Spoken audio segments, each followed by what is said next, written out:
Cztereczą czasu, dzieciństwa, dożeniwani w społeczeństwie, dzejani w życiem dorosłym i jesień rzecigła.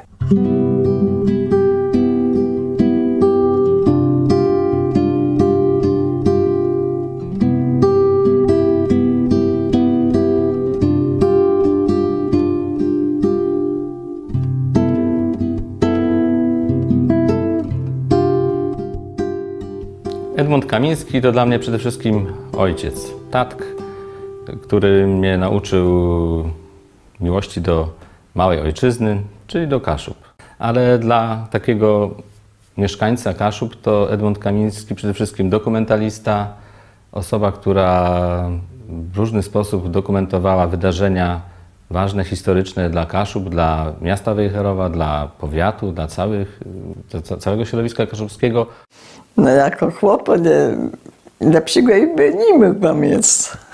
Jako człowiek też nie mogę nic złego powiedzieć. A jako Kaszeba, no to chyba w 100%. To przede wszystkim tata, niestrudzony działacz, organizator, zaangażowany i w życie swojego miasta i społeczności najbliższych. No i myślę, że człowiek wielkiej siły i nawet wielkiego poczucia humoru. Z takim dystansem do siebie, do tego, co się dzieje, zauważający każdego w każdej sytuacji. Tatk, łejc, to może są taci pojanca dzys peżno łedwertniony, kwarównak, mówię w przetrywku tatę, wydywy mieso, że one łeddywają taką jegłę istnota, bo chłec zgłę więcej doma nie było niż był, to my w jedno wiele widzę, że możemy na niego rechować, że on w jedno był, je i bandze. Pastor Edmund Kamiński to człowiek, którym płekyzy mnie i innym młodym lecą, jak weźmie je kaszebizna, jak warto sobie uciec, jak warto im gadać. Płekyzy tyś noma takich ledzy, jakich bez nich umebe nigdy nie poznali. I nie też ciosty, że my znele jest zamkaniemy mestra Jana Trepczyka, Ternuwe wieszcz tyłe Wasta Kamiński Czewertny Młewa, Kaszebski Młewa, Aleksandra Labudo, Buciowego Macka, Bernarda Sychto i wiele innych. Mnie zabawywał jedno, że Edmund Kamiński łed urodzeni. Tak jak on się urodził w Kartuzach, nie będę gadać tak ciężko dokładnie czyta, bo otworzy na młody do Bella, czy dokował, ale to było dosyć dywno taki wypowiedza. To on myśla, ty ma stegno na królewiąci deptył.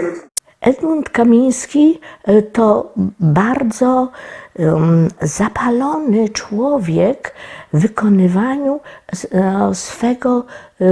swego hobby, swojej misji, którą on wybrał.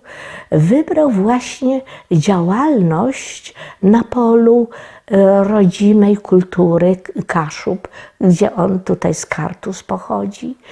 I jego działalność wielostronna była. Od prac organizacyjnych, dokumentalizacyjnych, no, wspaniała galeria fotografii, którą on przez okres swojej działalności w zrzeszeniu, no nie tylko w zrzeszeniu, w swoim życiu działał, no i jego praca zawodowa, wszystko to tak się szczęśliwie złożyło, że mógł udokumentować historię i kulturę Kaszub. I to jest właśnie jego największe osiągnięcie i za to dziękuję jemu. Edek Kamiński to mój wielki przyjaciel, to trzeba przyznać. Wiedno nas pamiętać, dzwoni na nas i na każdy jubileusz przejeżdża, nie? Tali, co ja pamiętam, nie. Jak my byli w zespole, to my sobie jedno zgładzali. To my tak sobie, nie będziemy, bo my w zespole jesteśmy jak rodzina. Edmund Kamiński znany jest na Kaszubach jako człowiek o wszechstronnych zainteresowaniach i pełen pomysłów. Tak pisał o nim w 2004 roku Tadeusz Boldwan. Spróbujmy prześledzić te różne zainteresowania bo właśnie one w dużej mierze pozwalają odnaleźć odpowiedź na pytanie, kim jest Edmund Kamiński. Działaczem społecznym, dokumentalistą, muzeologiem, bibliofilem, edytorem, a może fotografikiem? Wszystkim potroszę? Odpowiedź nie jest prosta, ale to nic dziwnego, skoro trudno mu nawet stanowczo orzec, z jakim kaszubskim miastem powinniśmy go wiązać. Rodem Kartezon, wychowany we Gdyńsku, a mieszkańcą Wejrowa, czyli taki trójkąt kaszubskich miast. Ale ten stoleczny gard Gdyńsk, to my mieszkali od 29 roku do końca wojny. A tym musieli uciekać do Kartuz. My mieszkali tam u mamy Nęci i tam się urodził w Kartuzach. Na Derdowścigłe dawniej to było Leśna jednostce, potem Derdowścigłe, a dziś to jest Sędziczcigłe. Także te imiona są też zmieniły im na tych darzynach rozmaice. Pan Edmund urodził się w 1934 roku. Do miasta, gdzie przyszedł na świat, wrócił jednak na dobre dopiero po zakończeniu II wojny światowej, a pierwsze lata życia spędził w Gdańsku. We Gdyńsku to my niedaleko tych trzech krzyży stoczni tam mieszkali, na Sztyfckacy, na parterze. A potem my są przecygnęli do Wrzeszcza, pod koniec lat 30., bo tata robił w Szychowerft, stoczni Szychowa, i tata tam robił do powołania do wojska. My byli, stąd my sobie przecygnęli z Sztyfckacy na Absmühle, 16, to dziś to jest Lewczuka 16, to była, ale dziś to nie jest, to są akademiki. Pod koniec wojny bomba trzasła na Łebro i z dachów ci wszystko zjechało i ten budynek się rozlecił. Ale nas tam i nie było, my byli w Kartuzach, uciekli.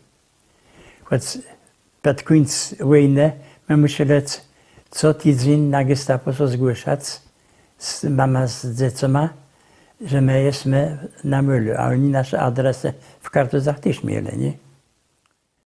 Po wojnie Kamińscy zostali w Kartuzach. Mojego tatę mama tu jest, Barbara z Kobielów, no i Klara z Górsik, to jest moja mama, i Antoni to jest tata. A brat jego i Starkowie są na górnym cmentarzu. Tam są Kłażynie. Pochowane są wszyscy w Kartuzach, choć jak jest wiele, tak po prawdzie wszyscy są urodzeni już w Gdyńsku, ale to jest Mieszkaliśmy w Gdyńsku, ale rodem jem w Kartuzach. Tam niestety tego budynka i nie ma, to już, ale na zdjęciu mam. Jak roznoszę gazetę Kaszeba ze siostrą. Fragment tego budynka.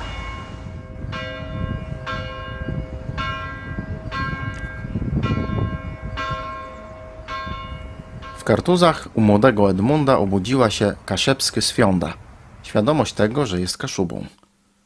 Początkowo jednak, pomimo tego, że w domu mówił po kaszubsku, a nawet występował w zespole pieśni i tańca Kaszubę, nie zastanawiał się nad swoim pochodzeniem. Godaliśmy godali po kaszebsku, ale na tej swiondy kaszebskiej nie było.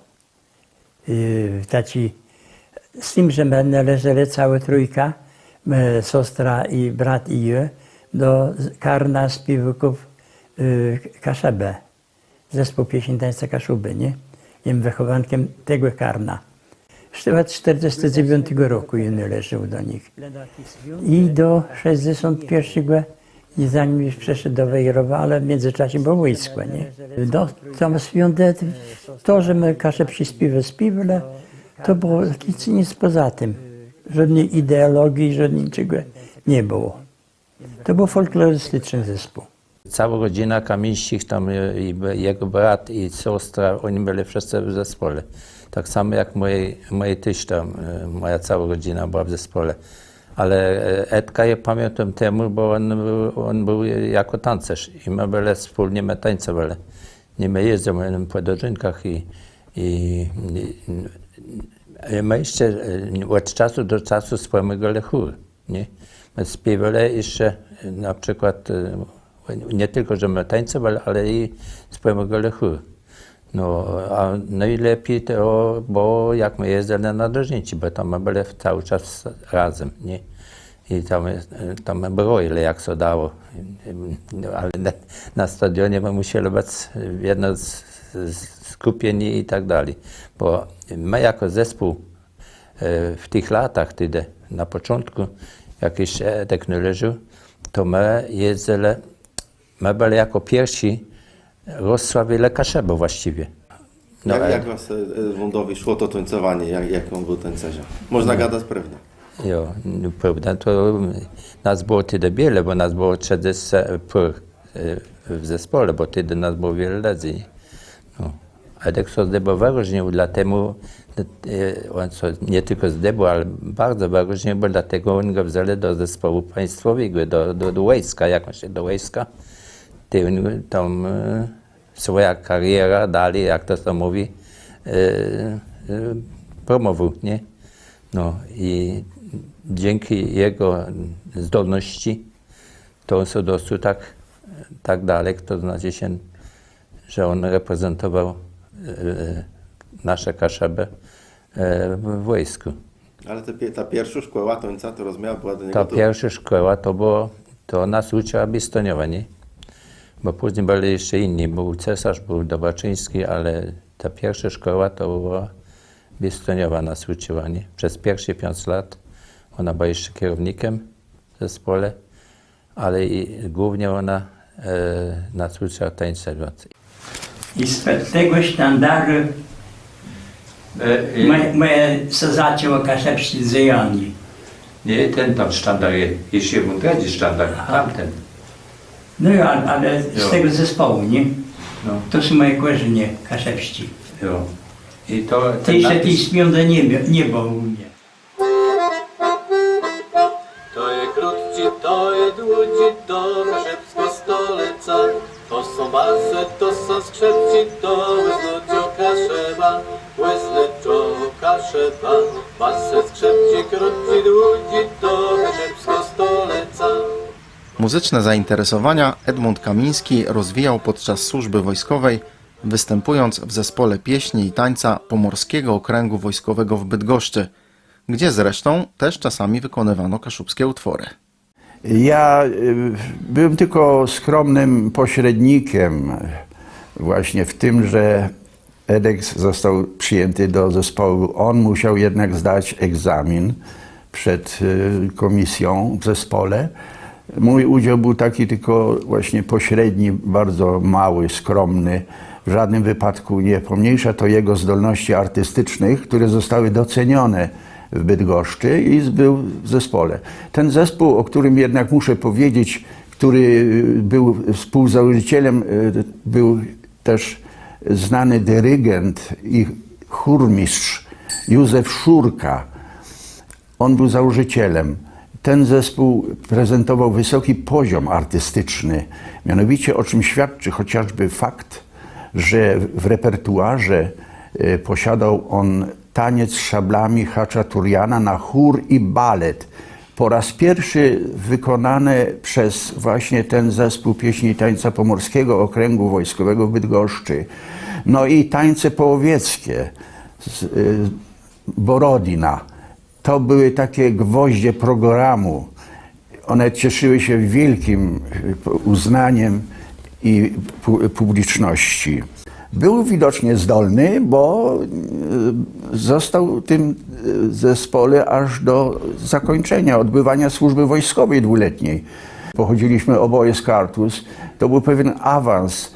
No właśnie wystąpienie w tych przedstawieniach, które wymieniłem, sam pobyt w zespole był dla nas na pewno wielką przygodą artystyczną i wyzwolił w nas odwagę w późniejszej działalności. Tutaj również, dzięki prima ballerinie Opery Bałtyckiej Krystynie Gruszkównej, która oprowadzała go po różnych muzeach, zaraził się bakcylem muzealnictwa, a dodatkowo zaczął sam malować i rzeźbić. W tym zespole mieli pracownię plastyczną Pomorskiego Okręgu Wojskowego i wolne chwile i szedł do góry i pomagał temu plastikowi w robóce. I tak się przeuczył pewno robić. I zrobił maskę pośmiertną Chopina.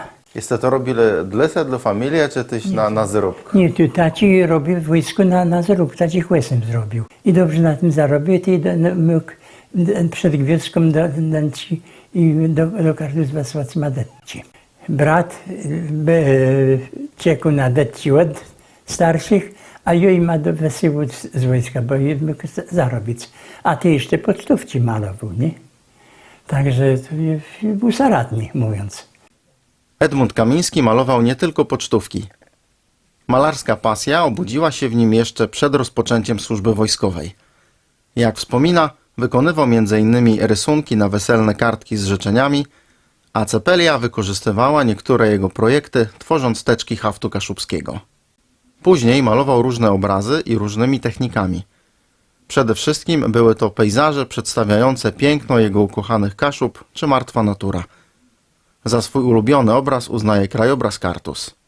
Dowód szczerej koleżeńskiej przyjaźni pamiątkę z wojska ofiaruje Edek. Bydgoszcz, 22 grudzień 1955 rok. To jest dowód, że byłeś w tym zespole. Tak jest. Zobacz. Twoje zdjęcie w wojsku powiększone. Jak bardzo ładne. Tutaj jest zdjęcie twoje. Ja byłem przed tobą w tym, nasze są powiązane właśnie historie. A to jest moje zdjęcie. Ja byłem przed tobą, ja byłem śpiewakiem w chórze czterogłosowym, a ty byłeś w balecie. To jest orkiestra i chór, ogólny widok, prawda? Też piękne zdjęcie. O, Edek, zobacz, to jest to małe zdjęcie, a to jest to duże, twoje. No, należeliśmy raczej do urodziwych. Tam zresztą w chórze tylko byli przystojni mężczyźni, tak jak te tancerki. Ty miałeś więcej szczęścia, bo ja miałem tylko za swoich kolegów śpiewaków zawodowych i z poboru, ale ty miałeś partnerki, piękne artystki jak to mówią. I Branki Hana. Nie wiem, czy taniec Haczaturiana na balet i chór też odtwarzaliście? Też programy mam miałeś? Zdjęcia, mam No i to wspaniałe. No, a pamiętasz tańce połowieckie mieliście? No. I tam Branki Hana, to był pierwszy chór Branki Hana, to było super. A ty masz ty masz swoją legitymację, Swoją wojskową. Wojskową, tak. I? No to ja mam też w domu, nie? To ja już moich nie zabrałem, bo to jest audycja o tobie, Edek. Ale mieliśmy takie wspólne, tak. No widzisz, no wspaniale. Kamiński Edmund, Anton, 34. Kampania artystyczna, szeregowa. Także ty byłeś artystą, nie tylko fotografikiem, ale wcześniej byłeś w zespole artystycznym. Specjalna funkcja wojskowa, tancerz. Tancerz, a ja śpiewak mam wpisany w książce wojskowej. Zaraz po zakończeniu służby wojskowej w 1956 roku Edmund Kamiński wziął udział w wydarzeniu, które miało wpływ na całe jego późniejsze życie. Jak z wojska przeszedł do domu w Czerpińcy w listopadzie, przyszedł do mnie Felix Marszałkowski, chce mnie w cywilu razem robili, nie? On w Itku chce jechać na zjedzenie Kaszebów, a co takiego to je? A to on nie ledze we Gdyńsku co zjadą i taki zjazd Kaszebów na drodze Głednika, nie? Grudnia 56 roku. I mówił, to jo. On wypądze Józka Rozner, tyś, Drach to był kelner z restauracji Kaszepsi i my w dwójko już byli tak założeni sobie, że nas interesowała sprawa Kaszebści, bo on zbierał książki i marzele, jak to knupi, w Kaszebści Akademii Nauk. Książnica jak w Toruniu, książnica toruńska, tak my chcemy stworzyć w Kartuzach. I pojechali do tego Gdyńska i tam na ratuszu miastowym mnie kupił do Kaszebizny Karol Kryfta. Poszedł taki chłop w skórzniach gumowych na to zdrzadnio i zaczął prawić chłop słodpłega a ja sobie pytam Ruznera, Jusku, ktoś to je? A on to nie znasz? To je przydnik akademików warszawskich Kasubia. I on mówi, 7 gutków rozumie w tym chińści też, biegle w mowie i w piśmie. Wiem, będę ty to uciały człowiek. Ty to wyrtyba do takich razy nie leżeć. I ty są, jak ma przyjechali potem do Kartus, przyk organizacją partii oddziału Zrzeszenia Kaszebskiego w Kartuzach i jako najmłodszy wszedł do zarządu też, co musiał opiekować młodyma. I tak doszło do założenia tego klubu młodej inteligencji Kaszebści w Kartuzach jako pierwszy. Nie? I tam w tym klubie nas było początkowo 13, potem 16, do 20 nas było. Nie? I my przejęli taką politykę samokształceniową. My nic nie wiedzieli o Kaszebach. I tym jeszcze Łedmika Ołecie na sprawę Kaszebści. Ty zaczął dopiero iść tą drogą, o której inni wiedzy więcej ode mnie. Jednym z tych więcej wiedzących był wspomniany Tadeusz Boldłan, który w 2004 roku napisał o Kamińskim krótką publikację Człowiek o wielu zainteresowaniach i który wciągnął młodego kaszubskiego działacza do pracy dziennikarskiej. Debiutancki tekst dotyczył Kartus. W Kaszebach w 1957 roku to je był i tu jemu Kartuzy miasto śliczne. Jasne, że ty jeszcze są w kaszebskim pisaniu nie marzył. Moje pierwsze kaszebskie pisanie to jest referat na zjedzenie młodych kaszebów ze starszymi zrzeszeńcami, które było w 1958 roku w Willi Majkłeścigłe. A jeśli wrócę do tego pisania, przerwa, bo wiem, że w tych kaszebach był też jeden taki tekst, ja ci ma sława publicysty, będą mi w Kartuzach. Pod biczem łamiących praworządność. I tu szła sprawa mieszkań mieszkańców Kartus. I był wtedy przewodnikiem komisji mieszkaniowej jako radny w Kartuzach. I miały weszle ponad 840 mieszkań. Gdy my stwierdzili, że dziel my odrzucili, by mieli dobre mieszkanie, ale chcieli to poprawić, a letima biednima, co nie mieli. A tu wśród tych byli prokuratorzy i sądzowie, co mieli dostać wygodne mieszkanie. Nie? I my się temu przeciwstawili.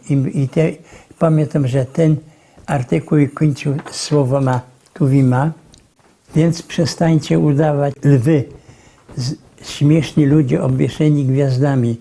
Pamiętajcie, tutaj my, zamyśleni przechodnie, my tu jesteśmy generałami.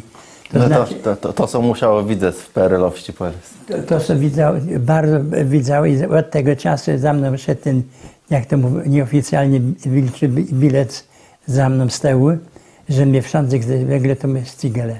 Ale mówicie, że Kaszeby są rozeszły w Kartuzach. A ten artykuł my musieli do druku robić 2000 nakładu. Bo to rozebrali w kioskach, wszystko wykupili. I potem za 2 godziny Tadeusz jeszcze dosłał na kole takim, takim na przednim napędzie, co on jeszcze te 200 dowiózł, a potem był jeszcze dodrek robiony 2000, co my mieli. I tyle za tym, co, proszę, to w Szczecinie, w Gdyni, to wszędzie są dokumentowane, tylko ten sam fakt, tylko u nas nazwiska zmienić. Także to i my tacy korespondencje my też dostali. I to była satysfakcja. Natomiast Tadeusz Boldwan, on mówi, Itku, żeby wiedział, że taci będą tego skutci, to by tego nie budował. On 2 niedziele chodzi do spowiedzi do Komitetu Wojewódzkiego Partii. Tak bezkompromisowa postawa nie podobała się ówczesnym władzom komunistycznym. Edmund Kamiński wiele razy ponosił konsekwencje swojego sprzeciwu wobec nadużyć dokonywanych przez rządzących na Kaszubach. W kartotece w IPN-ie to mnie dostali materiału i ja tam 2 niedziele siedzę i mam wypisane i kopie niejednych dokumentów i dostał. Za co i był ścigany od 50 i nas studia i potem matury nie dopuścili mnie w Kartuzach. Chodził do Gdyńska na Topolową, korespondencyjnie robił, ale tam też już ingerencja była Komitetu Wojewódzkiego PZPR, że i nie mógł zdać, mi jeden łestrzyk, jeden szkolny. Niech pan stara się gdzie indziej zdawać maturę, bo tu pan nie zdąży, bo tu już jest za panem list gończy. I ty robił po cechu w Kartuzach, w Wejherowie zaocznie, liceum, a to mnie prece wysyłał normalnie, że dochodził, że ich zmilił. I w Wejherowie złożył maturę, a potem na studia co do Torunia wybrał. W Toruniu mnie nie dopuścili do komisyjnego egzaminu. Ty się przeniósł do Poznani na germanistykę, żeby weseli było. Ty po roku czasu jazdy, ty moja mamka umarła, a ja mówię, przez do głupiego papiera i ona też los mojej nęci skończył. I potem 3. rysy zaczął na Gdyńskim Uniwersytecie, na księgoznawstwie u profesora Gumbiościła. I tu też na półmetku ja chcę bronić na temat cejnowy, magisterka. Bukweści wstąpił, Andrzej, nie, pan nic nie wnosi. Wiemy, panie profesorze, pan ma w Nowym Korbucie 114 pozycji bibliograficznych, a ja mam na temat cejnowy 640 już. I w tym są 3 pozycje, których polska bibliografia nie zna. To warto nawet dla tych 3 pozycji, żeby ta praca była obroniona, nie? I profesor Nowak, dyrektor Biblioteki Gdańskiej, pan mówi, niech pan zmieni, mówi, inny tytuł, niech pan weźmie i ja mówię, nie, po co ja mam, jak mam prawie gotową rzecz, ja będę normalnie dla czyjeś widzimisię robić. No także zaliczony mam 3 uniwersytety, ale żadnego nie skończony. To jest moja życiowa porażka. To jest jedyna porażka, co jej nie dokończył. Wszystkie inne rzeczy założone plany, wszystko założone, wszystko zrealizowane. W archiwach Instytutu Pamięci Narodowej Edmund Kamiński znalazł wiele materiałów dokumentujących działania komunistycznych służb bezpieczeństwa przeciw niemu. Dzień dostał w kserokopii, a co i nie dostał, to i sobie odpisał.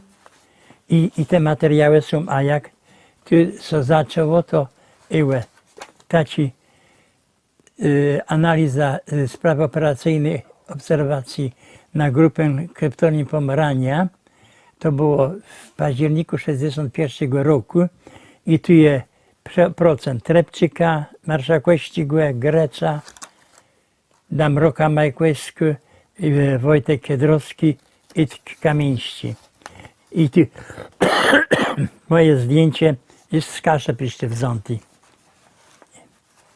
Także tu są materiały, wiele głupot, co mają u nas w pisaniu, ale też jest im materiał, że czemu nie był dopuszczony w kartuzach do matury, że bo ich chcą poprawiać granice Rzeczypospolitej i temu nie został dopuszczony do matury. I nie wiedzieli tacy ważni, bo także to. A tu to jest 61 rok, a tu 64 rok. Czyli to jeszcze trwało dalej. I dopiero po interwencji Fischbacha się do niego zwrócił za przestele. A Fischbach był moim kolegą z ławki szkolnej szkoły podstawowej i ci przyjaźnie nikt nie zerwał i on podtrzymuje do dziś dnia. My jesteśmy kumplom, a normalnie kolego ma do końca, jak sobie. Nam stanowisko jego pierwszego sekretarza KW nie przeszkadzało.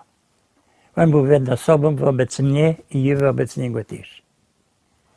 Także to i dzięki niemu muzeum było próbę 2 razy czy 3 razy likwidacji, to za jego interwencją się udało to zażegnać i muzeum, chwała Bogu, obchodzi latos 50 lat. I to jest dla mnie największa radość, że się udało. Mieszkając w Kartuzach, Edmund Kamiński działał m.in. na rzecz zachowania zabytkowej kolegiaty.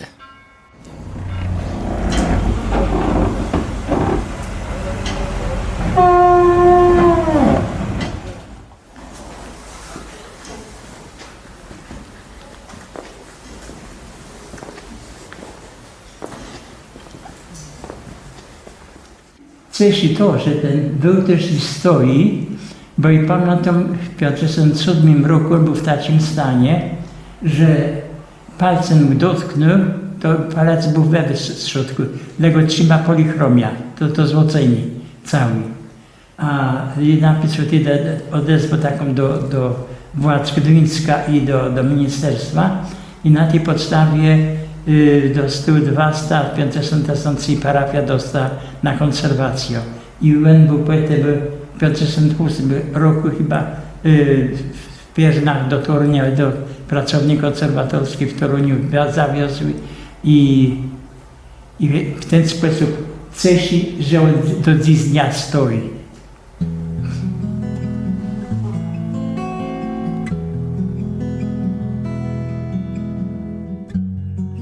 Angażując się w działalność ruchu kaszubskiego w Kartuzach, Edmund Kamiński poznał swoją żonę Zofię. To było na zjedzeniem pierwszym młodych, klub młodej inteligencji, co mamy w willi Majkłe Śtigłe, taki zachowany Ładimk i tam była moja dniowa Białka, Zosia, Czaja i była ta Piotrowska Irena. To były 2 białci, a wszystko sami chłopi, żadnych białk nie było. I to mi później nam tak przez głowę polecało. To by była dziewczyna na białko, ale do tego mamy jeszcze czas. I to tak myśl przelecała, a potem my się dogodili. Na Wanodze w 1959 roku my się dogodili w Stadnicach i prowadził wtedy klub tych młodych kaszebów po Kaszebach, 2 niedziele.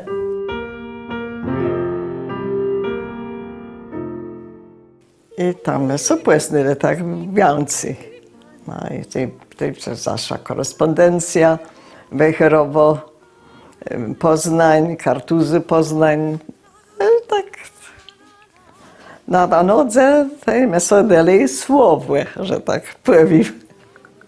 w Poznaniu, dalek. No ale te listy też szły, po 2 listy. W jedną stronę, w drugą stronę. No a potem, jak my sobie tak późne lata, co przebyciwym, w Poznaniu, jak była godzina 10, to Zosia syda do fortepianu. Tam była taka sala, świetlica, gdzie my ćwiczyli na skrzypcach i na fortepianie. I o 10 szły dziewczycy mędrłycze. Ta śpiewa, ta wiedza, że idź w kartyzach, a je tam o 10, a tak my sobie dołączyli. I to było tak śmieszne, bo te moje koleżanki wiedzały to o tym i tak, ja. A potem przy 10 roku, jak jej przejechał, no to już było chutko, co spieszył. A jeden zaczął robić, no ale w grudniu my sobie żenili. No i tak. No młodzi zbiegło. Szczęśliwie, spokojno, ze zrozumieniem. Przyszli teściowie, Leukadia i Jan Trepczykowie, nie zgłaszali zastrzeżeń, ale na wszelki wypadek dowiadywali się, kim jest ich przyszły zięć. Starka pisała do mojej nęci list i ten nie dostał na 60. roczizno naszego ślubu od mojej siostry, rękopis Starka i starci. Kim je kamieści? Kwerenda wywiadowcza, czy on je wyrtnim becącem, czy nie. To se mało ci przetrafi taki dokument, ale jego mum. Bo to piękna praktyka i wiedzę, komu dają córko do żeńby, nie?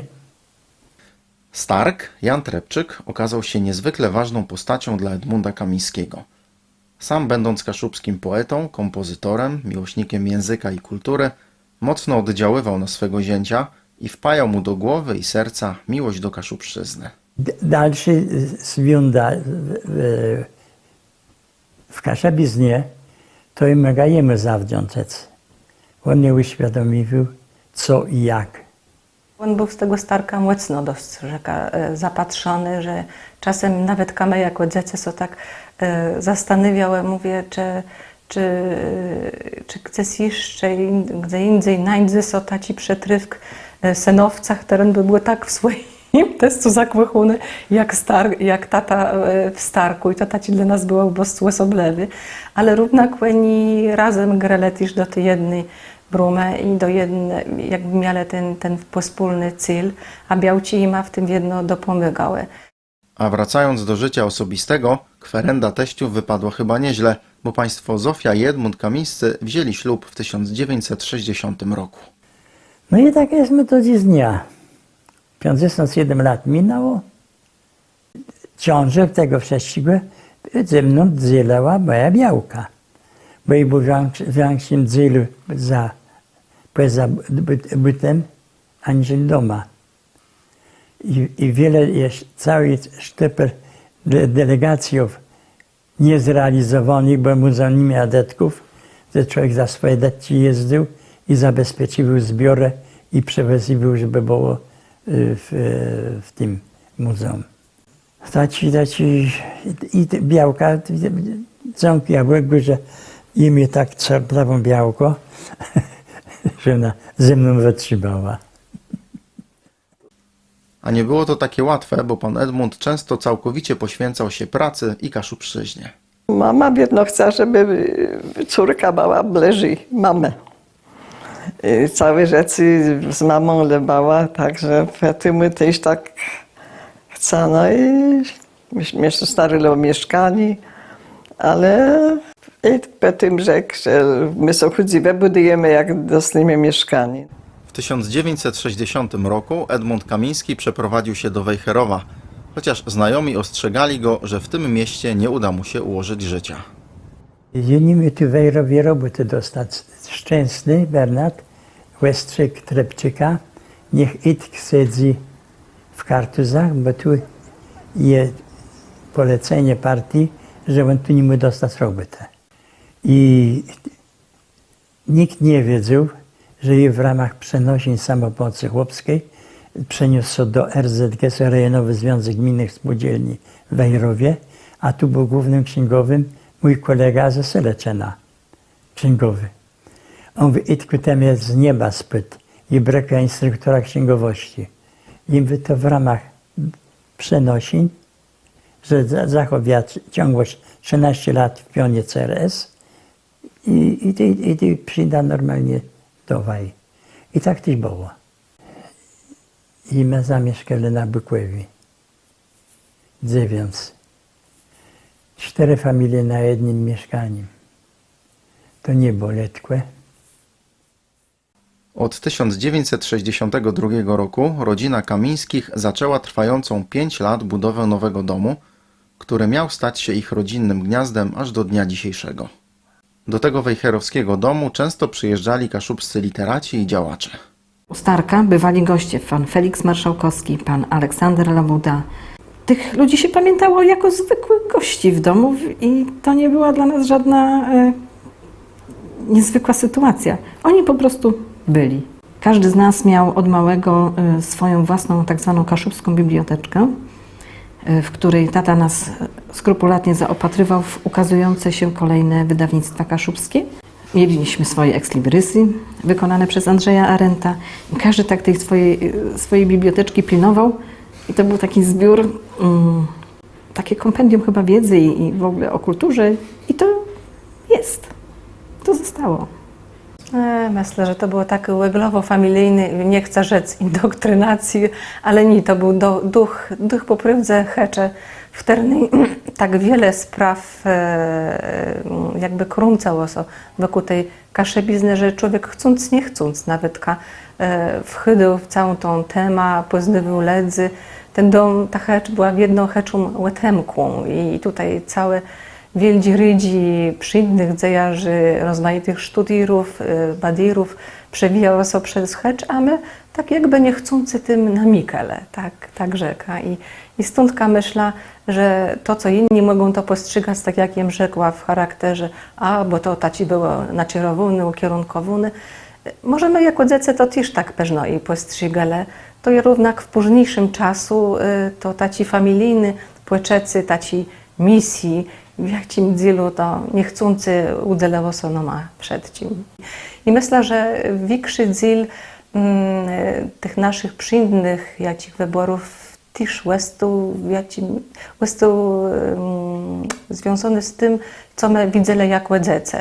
Mówię, i nawet ta późniejszy, w moim przetrywku akurat już nie nawet ta muzyczna droga, ale ta bardziej naukowa, to je jakby przejący płytace tego ulubieni i książków, zdobywani wiedzy, takiej rzetelności naukowej, nawet na tej drodze bibliograficznej, dokumentalnej, to je wszystko to, na co jem wzira, jak tata przygotowywał się czy do tytułowych wystawków, nie ile fotograficznych, ale tych dokumentalnych. I to była bardzo dobra szkoła, jak so tak człowiek przezdrzył, jak on do tego podchodzi. No i do dnia takie. No a niedalek stądka, mówię, je to jedno codniowy i całodzienny becy w robocie, co się tak piękno nazywa pracoholizm. No. I to jest na pewno to, co my w podatku mamy.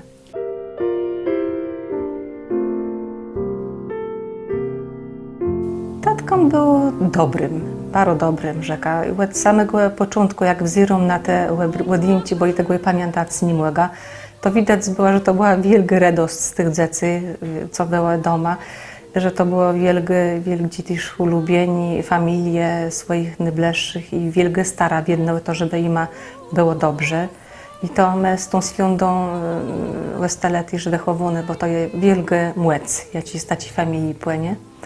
Ale też był tatkiem czasem satrapą, mówię. Były taci przetrywci, że może idzie tą naukową drogą, że może szło, nie wiem, do dziś nie rozumiał sobie tego wytłumaczyć. Przychodził o 9 do naszej izby, bo miał siostrę Dzela i gaszył wid, czy my były akurat bez szutku, ci opowieszcze czytuny, czy na początku nic. Gaszył ten wid o 9 wieczór, bo vitro trzeba być wypoczęty, mieć słotemką głową do nauki. Nie wiem, czy oni chceli mieć pewno czasu dla sednetku, trudno mi je rzec. Tata pilnował też, żeby dzieci nie opuściły ukochanych Kaszub.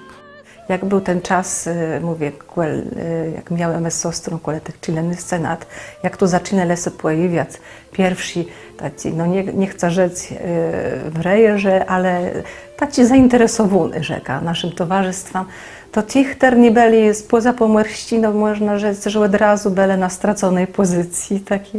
Także i mają zamkłową, no tak, no nie było takiej możliwości jak gdzieś na przykład, żeby wyjechać z zaprzyjaźnionym karną gdzieś pod żagle na Mazurach, choć nasi dresze poznane przez ojca Gaudenty byli starsi, małe 10 lat i rozmiele się na i jako zatroszczec. Nic, to byli ledzy ze Śląska i nie daj Boże, jak bechterny córka ze zakłycha w jakim Ślązyku i wyjechała z tej Kaszebi. No nie było to do pomyślenia, tak, to było taci, myślę, dobrze, obrachowany. Ja ci znaczy was, erborone po swoim tatku. Tak jak im rzekła, tą samoistnota, taką samostójnotę, o taką, no może rzec, po polsku gdy są honor, po kaszebsku gdy są bucha, błądcza, tak, to też tak, to na pewno, tak jak gdym tą rzetelność naukową, to na pewno, wrażliwość społeczną, bo to też od tatę my przejęli, to była ta biedna, wrażliwota, a jak na jaką niesprawiedliwość czy krzywdolecką, to tata był pierwszy, teren jednostki był temu jakby procem. No na pewno język kaszebści i ternym już mam staro, co jakoś posługiwać, no łytemku jest w kontaktach, że rozumiemy sobie dogadać, myślę, z każdym, bo to też nie z każdej hecze wychydy, a tutaj Adzanka Tacek, ten był baroku, do dnia takim komunikatywnym człowieka, to my tych umiejętności też jakby nabywele, no i też już, a no na pewno już taci zamiłowani do snyżote, do porządku, do estetyki. Mało kto są jakby to przyznywy do tego, ale muszę rzec, że to zamiłowanie do takiego porządku, czy na biurku, czy gdzieś tu na co dzień, to myślę, że też je Dzanka tacy. No i chcę już zapytać, z czego nie mam erborone po moim tatku. Na pewno nie poszeku do autopromocji takie. Ale no jak wiemy, nikt nie jest doskonały. Znaczy pewnie ja też coś z ojca mam z tego charakteru, więc ja sobie zdaję sprawę, że łatwiej nas jest naprowadzić na jakiś temat niż nam narzucać. Nie? To jest pewnie taka nasza cecha rodzinna, że jak mama chciała, czy moja żona chcą, żebyśmy coś zrobili, to lepiej, żebyśmy my sami na ten pomysł wpadli, niż żeby ktoś nam kazał to zrobić, bo wtedy to się nie robi z taką przyjemnością, jak się jest autorem samym tego pomysłu. Także na pewno ta upartość to w nas siedzi, to jest ta nasza cecha trochę też i kaszubska, tak? Taki łypartylc w każdym z nas troszkę siedzi, ale ja jednak też patrząc na jego dokonania, jego życie, staram się jednak też wyciągnąć wnioski i w pewnych sprawach jednak odpuścić i nie być tak rygorystycznym czy takim bezkompromisowym, bo wiem, że jednak szkoda życia. Miałem doświadczenia zdrowotne różne, więc wiem, że trzeba się cieszyć życiem, a nie marnować na jakieś tam przepychanki, konflikty i różnice zdań. Życie jest zbyt krótkie i piękne, żeby marnować na wieczną walkę. Gdyby nie babcia, czyli Leokadia Trepczyk, to pewnie tata wielu rzeczy by w domu nie robił, a tak zawsze była taka osoba, która mobilizowała go, żeby też nie zajmował się samymi sprawami Kaszubszczyzny, nie ratował świata kaszubskiego, ale trochę też się skupił na domu, czyli na mieszkaniu, które też wymagało jakichś tam czynności prozaicznych typu cięcie żywopłotu czy cięcie trawy. W końcu te obowiązki nam nie spadły i do dziś dnia je realizuję, ale pamiętam, że na tym tle dochodziło czasami do takich sytuacji również stresujących dla obydwu stron, gdzie właśnie babcia schodziła z góry i przypominała tacie, że trzeba coś zrobić, a tata jeszcze tego nie zrobił. No to każdy musi mieć swojego prokuratora. Taci osobiste wspominki, co właściwie jedno w głowie, czyli co myśla czasem o tatku, co z takiego może dziwnego, osobliwego, albo co do końca życia go w głowie wystąpi. Jak jem czas we střední szkole, dojeżdżę do Gdyńska, do liceum muzycznego i jeden czas, nie wiem, czy to była akurat zabawa, czy w szkole, czy coś i przeszło mnie późny czas przejechać na zim, bo w ogóle to jem sobie wszystkim sama radzę, ale tata gadał, że za mną windzę. No i po prawdzie wyszedł za mną i mówi, idziemy na skrótę, bo było już późno i szlemy tak pewną nielegalną drogą i nalezle o dwaj sokisce, prawda? I to, jak tata próbował z nima rozgydać, jak jej próbowała tutaj tatka tłumaczyć czy coś, myślę, że to było taci bardzo łesoblewy, nie? Bo jem widzę, że mam w nim taci rycerza, który tu staje w stanie jakby stanąc procem, mówię, tym ledzom trzymającym władzę na tej kolei, prawda? A z drugiej strony to taci zatroskani, żeby mnie so nic nie stało, żebym nie była świadkami jakiego nieprzyjemnego zdarzenia.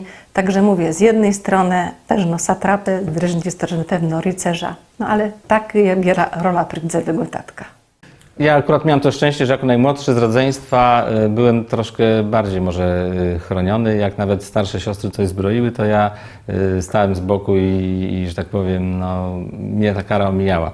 Właśnie pamiętam takie jedno zdarzenie, kiedy gościliśmy u nas Ferdynanda Neureitera z dziećmi i no, zagrali wszyscy w koszykówkę w dużym pokoju, no i najstarszy z nich zbił żyrandol, no to wszyscy równo dostali na łóżku pasem, łącznie nawet z dziećmi Ferdynanda Neureitera, co pewno dla nich było szokiem, a tylko ja się jakoś tak uchowałem, bo byłem taki malutki i no, pewnie może w tą piłkę nawet z nimi nie grałem, no ale w pamięci to mi zostało. Jeszcze takie właśnie zdjęcia mamy, gdzie przed domem, który jeszcze nawet nie był tynkowany, no to właśnie cała rodzina Neureiterów też u nas gościła. Bardzo dobrze zapamiętałam to, że nawet idąc na zwykły spacer niedzielny, tata brał ze sobą aparat i jeżeli zobaczył dziurę w płocie, zarwany asfalt, krzywą nawierzchnię, zaraz to rejestrował w aparacie i podejmował działania, żeby to jak najlepiej naprawić. Czyli taki społecznik w każdej chwili nawet nie wolno. Tak, na okrągło. I myślę, że to nam zostało, ponieważ ja też teraz chodzę z aparatem i zdarza się, że właśnie i tę dziurę, i ten krzywy asfalt, i te śmieci też fotografujemy, chociaż nie brakuje takich chwil, że mówimy o pięknie Kaszub, promujemy Kaszuby i to na łamach Dziennika Bałtyckiego i we wszystkich dodatkach, które się ukazują, bo myślę, że mamy taką większą świadomość tego piękna. I to gdzieś tak nam zostało właśnie nie tyle z patrzenia taty przez aparat, tylko z takiego podejścia, takiego wielkiego szacunku do przyrody, do tego, co nas otacza, do historii, do kultury i do ludzi tego regionu. W Wejherowie Edmund Kamiński poświęcił się inicjatywie, która do dzisiaj jest dla niego powodem do dumy. Chodzi o Muzeum Piśmiennictwa i Muzyki Kaszubsko-Pomorskiej, które powstało w 1968 roku. W 1963 roku, jak my mieli wystawę w Domu Kultury, tam zrzetale, tam było kiedrości, patok byle, strzebrakłości i my zrzetali materiałów je w prywatnym posiadaniu. A nasi musimy jeździć do zagranicy, żeby korzystać do pryców naukowych po materiały. By się sprzedało tak, to założyć u nas tu. No i stąd podzielamy myśla, żeby muzeum założyć piśmieniznę w Wejherowie. I w 1963 roku ta wystawa w Domu Kunawałowi była. I tam ta idea powstała, że robimy muzeum w Wejherowie na spuściźnie Frani Majkłeścienik, która swoje rzeczy ofiarowała, że miała być do Zalążki muzeum. Idea była moja i wiedzę, do czego dąży, żeby zgromadzić, zabezpieczyć dokumenty dotyczące historii, kultury i mowy kaszepści, żeby to scalać w jeden plac. Z Rzeszyńce, Grecza na przykład, był procem, żeby skomasować w jednym placu. Wszystko mówi, Itku, te zabierzesz wszystko, a ty potem przyjdzie uchwała Centralno-Pylsku, że mi wszystko zabierzą do Warszawy i my z nim mgły. I my po moim trupie, ale na pewno do tego nie dojdę. I zanim zaczął tej naprzód, był, jak to wezli, w Ossolineum, w Bibliotece Narodowej, w Poznaniu, w Kurniku, w Bibliotece Gdyńskiej Pan, wszędzie jeździł, patrzył, jaką oni dokumentację mają. I w oparciu o ich doświadczenia tworzył dokumentację dla naszego Muzeum Kaszubsko-Pomorskiego. I w tym etacie dokumenty wszystko dali sobie drukować tu w Wejrowie, żeby księgi akcesyjne i tak dalej. To było wszystko przeze mnie wypracowane. Jakie były założenia? Na 4 pokolenia miało być zrealizowane. W pierwszym dział piśmiennictwa i muzyki, ten człon doszedł, dokumentacje archiwalne, potem miało Towarzystwo Naukowe powstać, trzecie dział botaniczny, to miał być zagospodarowany cały park i potem oddział czwarty, oddział ziemi, to byłaby geologia, wszystko z ziemią związane. I to było wszystko na 4 pokolenia przewidziane, a myśmy przyjęli do realizacji dział pierwszy, piśmiennictwo i archiwalia. Dziś jedni są przeświadczywają, że oni są inicjatorami. My wiemy, jak rzeczy udane, to do tego są wiele ludzi podpisywało, nie? Ale jak my konsultowaliśmy to z Boldwanem, z profesorem Stryszakiem we Warszawie, on był rektorem tej WSG, z Szkoły Gospodarstwa Wiejskiego. Potem z profesorem Labudą w Poznaniu, z doktorem, dyrektorem Biblioteki Gdańskiej, pan z Marianem Pelczarem, z Marszałkościem, no i z Karlem z Rzeszyńców, nie? To było, tacie konsultacje miał, a Boldwan rzekł, Itku, to idzie z motyką na słońce, co tego muzeum nikt nie zatwierdzi. I no mówimy, najlepsze było to, że zatwierdził, bo Gdańsk był procem. KW Gdańskie było procem Muzeum Kaszubskiego. Ale w Warszawie to dostał zadanie do zrealizowania Jerzy Kiedrowski jako członek PZPR. I on to przyjechał do Warszawy i przewiózł decyzję od ministra. Tym ministrem odpowiedzialnym wówczas za sprawy kultury i sztuki był Lucjan Motyka. I ciekawie, że Boldwan rzekł, że idę z Motyką na słońce, a Motyka zatwierdził to muzeum i dziwnie, że to muzeum przetrwało już 50 lat.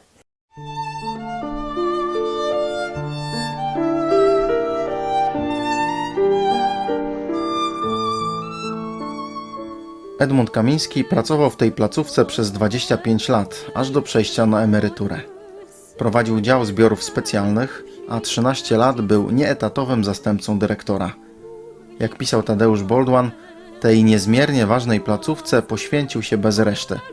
Penetrował antykwariaty, uczestniczył w aukcjach i zabezpieczał dla muzeum zbiory zmarłych twórców i działaczy kaszubskich.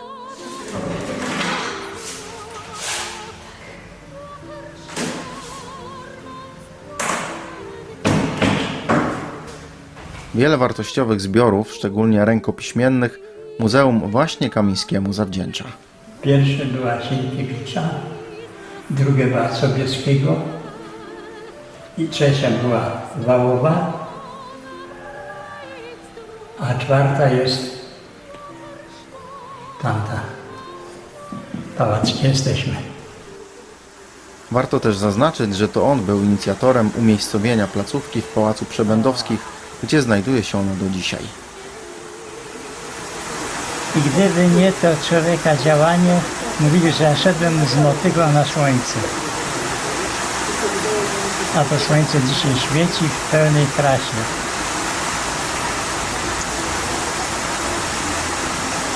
Po 50 latach z pełną satysfakcją. Mieszkając w Wejherowie, Edmund Kamiński brał i nadal bierze czynny udział w życiu ruchu kaszubskiego. Między innymi przez 12 lat był chórzystą w towarzystwie śpiewaczym imienia Jana Trepczyka. Oprócz śpiewu zajmował się także dokumentowaniem jego działalności. Działał również aktywnie w Zrzeszeniu Kaszubsko-Pomorskim. Organizował spotkania z regionalistami i literatami, oddziałowe zędzenia i wyjazdy. Ponad 10 lat był przewodniczącym Głównej Komisji Rewizyjnej ZKP. Nie zapominał też o dziennikarstwie. Często publikował swoje teksty w Pomeranii, Kierunkach, Tygodniku Kulturalnym i Dzienniku Bałtyckim. W latach 1988-1991 był redaktorem naczelnym Informatora Moje Wejherowo, w roku 1990 Stanicy, w latach 92-93 z Rzeszy Kaszepści. Ostatnie z tych pism było dla niego czymś wyjątkowym, bo jeszcze przed wojną jego współzałożycielem był Stark Jan Trepczyk i do dzisiaj Edmund Kamiński ma najbogatszą w Polsce kolekcję z Rzeszy. Wskrzesił je w latach 90. z pomocą kilku dziennikarzy związanych z Wejherowem. Ci, co robili razem w ten Informator Moje Wejherowo, ti dreszcze też tu wspomagali i pisali tu też Adam Klein, Józefczyk, Henio i ci byli zaangażowani do tego, do pisania. To było pióra pisarskie. I dzięki nim to my mogli. A Informator Moje Wejherowo więcej nie ukazało, ale no 6 numerów, bo miasto więcej datków na to nie dało. To szło na dochód ze sprzedaży, z tego był na pomnik Wejhera. Budowa wspomnianego pomnika Jakuba Wejhera to kolejne zadanie, w które zaangażował się Kamiński. W 1982 roku został współzałożycielem i przewodniczącym Społecznego Komitetu Budowy Pomnika Jakuba Wejhera. Oprócz niego weszli w jego skład ojciec Czesław Nowak, Maria Stanzecka, Jan Potrykus, Marek Napiórkowski, Marian Czoska, Romuald Łaga, Władysław Świeczkowski, Karol Węsierski, ksiądz Bogusław Żurawski i Józef Węsierski. Członkowie tego komitetu podjęli m.in. ostateczną decyzję o wyglądzie pomnika, który od 1991 roku stoi na wejherowskim rynku. A wykonał to Ostrowski, Sławoj Ostrowski, rzeźbiarz, był ogłoszony konkurs na ten. Całą dokumentację zebrał, rozmaite ikonografie, zdjęcia portretów rozmaitych wejherów, Wejhera Jakuba i ten medale ci, co przystąpili do konkursu, dostali tę całą dokumentację fotograficzną, jak Wejher w przybliżeniu żył. I ten Barzy przeszedł do serca. Był komitet przy szkole, tej Wyższej Szkole Sztuk Plastycznych we Gdyńsku. Rektor, oni ogłosili wewnętrzny konkurs z tego. No i oni chcieli swojego jakiegoś apostoła lansowali im wini Wejhera siedzący go na stołku, im to jego w każdym razie widza Wejhera jako tego jednego z dyma tych muszkieterów w takiej formie, że co znaczył, że on biutko był, nie? A oni pierwszy plac przyznali to jakimś swoim, a my jako komitet mieli decydujące słowo, nie? My im wybieramy dredzi projekt z tym, że artysta uzupełni jeszcze tak ten płaszcz Artagnan z tego dyma, z jego biotkarzów.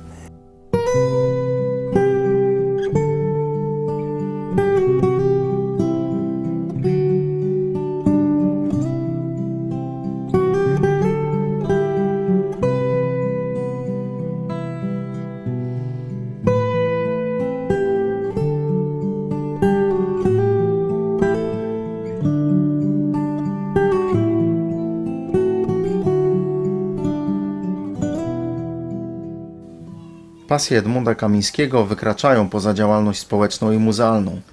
Kolekcjonuje m.in. cymelia, czyli zbiory lub obiekty o szczególnej wartości. Jedno z ważnych, najważniejszych, to jest pierwsze wydanie Rymusa na czerpanym papierze z numerem tom pierwszy i dedykacją doktora Łukowicza Marcelego. To jest egzemplarz jego białci. I to i dostał w 1973 roku z piękną dedykacją. Was to Edmund Kamiński. Niech darenknen kaszepści przebyci te styrygłe wistulanina stanicerza zrzeszyńca, czytając, niech dody wama dzirskoste, młece i wiarę do odbudowy na jego zapadłego zumku. Niech Silowsku panienka Kulewy niech dopomoże. Doktor Marceli Łukowicz. A tu ma piękny do ręki.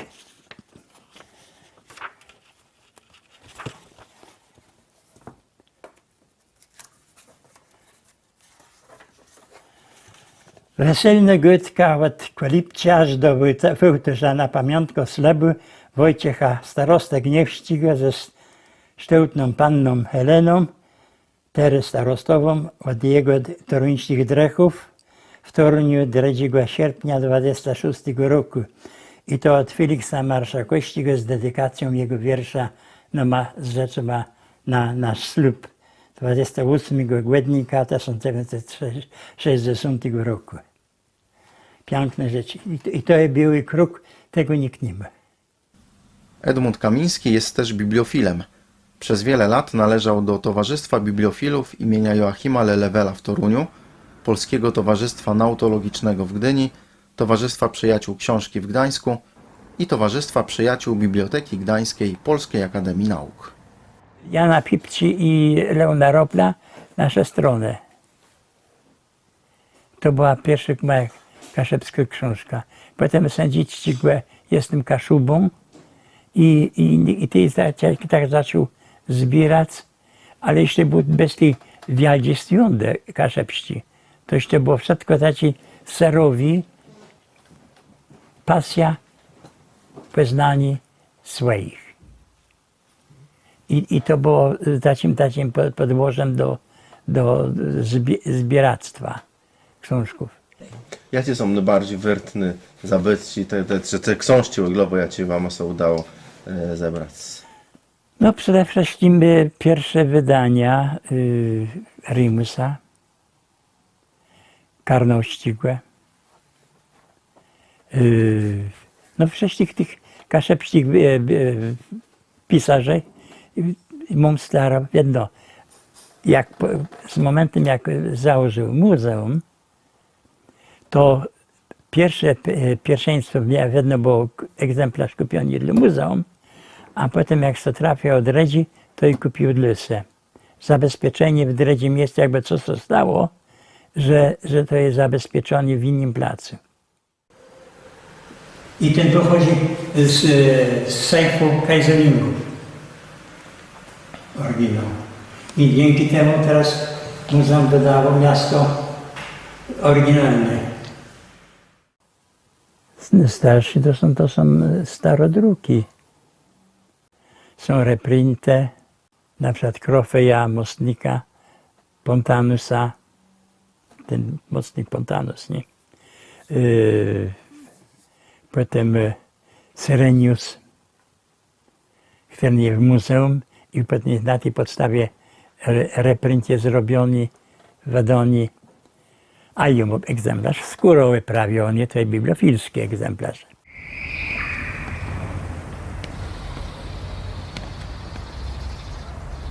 Pan Kamiński idzie na spacer.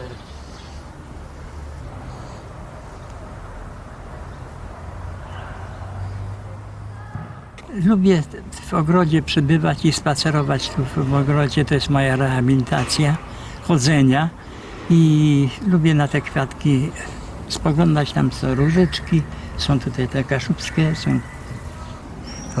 to są kaszepści kwiaty. To są kaszepści kwiaty.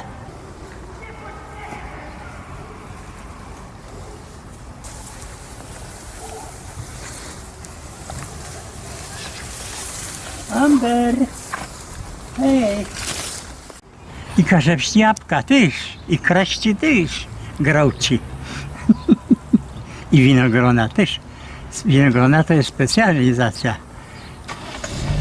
Winogrona to jest symbol, który był na wszystkich moich otwartych wystawach. Był zawsze poczęstunek z mojej winiarni. Ładnie obrodziło. Teraz ja mam prawo co sadnąć. Amber, pójdź do mnie. Amberek.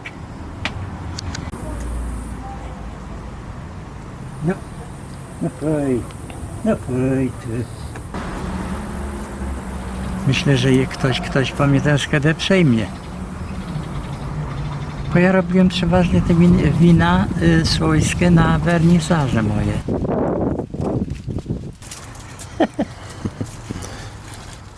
Snyży winogrona. To są kaszepści winogrona. Wino z tego jest snyży. Wspaniały. To niestety już nie siadam, bo cień jest. Opisując działalność Edmunda Kamińskiego, nie można pominąć fotografii, która jest jego pasją od wielu lat. Z fotografią to zaczęło tak, że początkowo taką szkołową smeną, to było takie próbne, takie czarno-białe, robione takie zdjęcia. Amatorskie to było, chcemy jako członkowie zespołu wychodzili też na spacer, czy na takie majówki, czy coś takiego. To było takie amatorskie zdjęcia. Właściwie tak dokuz zdjęciowy, co zaczął w muzeum, jak nie mógł dostać rzeczy do zbiorów muzeum, to robił zdjęcia, kopie. I stąd masa zdjęć, materiałów rzeczy, które Sołodledzy nie dało do muzeum zdobyć, ale pozwolili zrobić zdjęcie. No więc tak się zaczęła dokumentarystyka moja muzealna. A jak przeszedłem na emeryturę, to dopiero się zaczęła ta rzecz, jak to jedni nazywają, artystyczne zabezpieczenie krajobrazu kaszepściego. Z najważniejszych to były wystawy jakości biograficzne i w związku z tym dokumentowany krajobraz był też i dokumenty, to było związane z tym, a taką pełniejszą wystawę to była z okazji 75-lecia Kartus, nadania praw miejskich w Kartuzach i tam było ponad 720 ładunków dokumentalnych od kroniki Szwęgla, rękopisów z Biblioteki Pan do współczesnych czasów, historia Kartus w piśmiennictwie. No a potem biograficzne wystawy Majkweści, Hejka, Rąbści, Trepczyk, Ropel, no wszystkich tych zejarzy i Neureiter też jako ambasador kultury polskiej w Austrii, ten co przesługł w literaturze kaszebskiej. I to są takie wszystko belniejsze wystawy, a ostatnia wystawa co była, to była dziękczynna po udarze, jakże i Ładzysku zdrowi, nazad, to 20 listopada Czerpińca 16 roku oblicze Chrystusa, różne oblicza Chrystusa w twórczości artystów Pomorza i Europy. To była taka skala porównawcza, wystawa też, gdzie pokazane było dokuzy w rzeźbie, Chrystus pokazany w rzeźbie, w malarstwie i w rozmaitych innych dokumentach życia społecznego. Łącznie Edmund Kamiński przygotował już około 250 krajowych i zagranicznych wystaw. Jego fotografie znalazły się też w wielu albumach. Pierwszy album to był nasi Kaszebiachle do Jerozolimy, murowanie tej tablicy Ojcze Nasz. A ja niestety nie mógł jechać, bo ten pierwszy album, wydany w 2000 roku, jest razem z Tomkiem Trzebiatowskim jako wydawca, a my to razem sfinansowali prywatnie i te nasze dzieci szło na to. Do tego, to był pierwszy album, który pokazywał całościowo województwo pomorskie po zjednoczeniem, po zmianach administracyjnych. I to jest w 5 językach, to jest album wydany. Także nakład 2000 egzemplarzy był i to co rozeszło w krótkim czasie. Dzisiaj szukam, mam jeden egzemplarz, a szukam, żeby się jakiś dokupić. Nie ma. Drugi album to był Las Piaśnicki dziś, co w Piaśnickim lesy są. Tam jest po raz pierwszy 1% główków pokazanie tych, co zostali zamordowani tam w lesie. To się dało zebrać. I trzeci album to był Ziemia Lesyków, promujący gmino Szemut. Także to są te 3 albumy fotograficzne, ale tej masa jest zdjęć w rozmaitych wydawnictwach, w książkach, no i w gazetach, tego dostali. Edmund Kamiński przyczynił się też do wydania wielu innych wartościowych książek. To i mogę pokazać nie tylko albumy, ale i książki, które wyprowadzili monografię naukowców i historię miast i Kaszebów. W takich wydawnictw jak Instytut Słowianoznawstwa, PAN w Warszawie, wspólnie z muzeum, co my wydawali, Polszczyzna Regionalna na Kaszubach i Pomorzu. Rozmaite jednodniówki, takie jednorazowe, ale też i monografie, na przykład Kartaśnego Klasztoru, Wejrowści, Kalwarii i wiele innych takich monografii, gdzie przygotowywał technicznie materiały, wszystko do wydania i opracowywał. No i korektę robił, także jednej osobie wydawca, edytor i korektor i redaktor. Także, że to rozmaitym trzeba było się na wszystkim znać. Za swoje dokonania Edmund Kamiński był wielokrotnie nagradzany. Otrzymał m.in. medal Stolema, odznakę zasłużonego działacza kultury, ryngraf Witosława, Krzyż Kawalerski Orderu Odrodzenia Polski, Srebrny i Złoty Krzyż Zasługi. Miasto Wejherowo, z którym związał się od 1960 roku, wyróżniło go statuetką Jakuba Wejhera. Wykaz doręczonych mu odznaczeń i medali, zawarty w książce Edmund Kamiński Katalog Dokonań, liczy 30 pozycji. Edmund Kamiński dla mnie to tytan pracy. On po prostu, jego całym życiem jest praca dla dobra Kaszubszczyzny, dla społeczeństwa naszego tu małego. Także dla mnie to jest przede wszystkim tytan pracy, godny podziwu. Zawsze go podziwiałam, całe życie.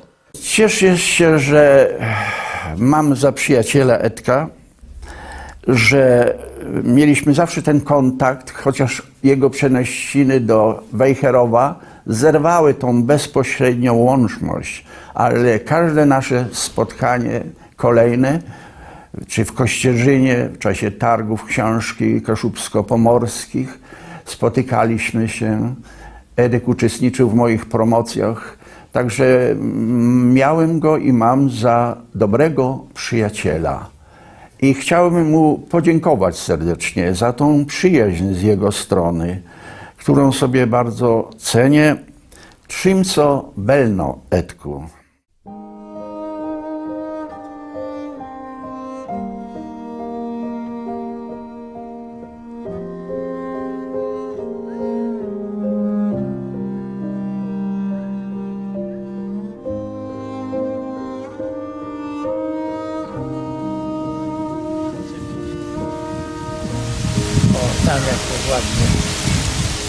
Edmund Kamiński należy do tej kategorii ludzi, którzy starają się pogodzić odruchy serca z odruchami rozumu i poświęcają się swojej małej ojczyźnie bez reszty.